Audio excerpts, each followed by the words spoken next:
আমি কচুমুখী আর বেগুন দিয়ে ইলিশ মাছের ঝোল রান্না করেছি। তো চলুন শেয়ার করি।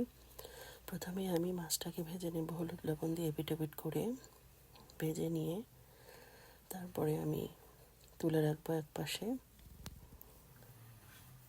এই যে হয়ে গেল আমার মাছ ভাজা। এখন কড়াইয়ের মধ্যে কালো জিরে কাঁচামরিচ ফোড়ন দিয়ে দিলাম, দিয়ে একটু নেড়ে কচুমুখিগুলো দিয়ে দিব, দিয়ে এখানে একে একে সব মশলা দিয়ে দিলাম।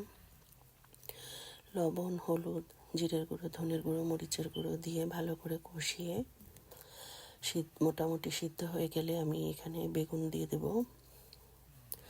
তো বেগুন দিয়ে ভালো করে কষিয়ে তারপরে পরিমাণ মতো জল দিয়ে দেব।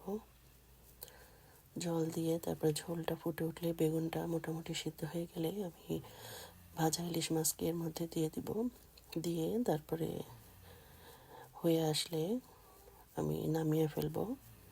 ইলিশ মাছ দিয়ে বেশিক্ষণ রাখা যায় না, এতে মাছ ভেঙে যায়। তো এই তো ইলিশ মাছের বেগুন আর কচুমুখী দিয়ে ইলিশ মাছের ঝোল হয়ে গেল। দারুণ খেতে লাগে।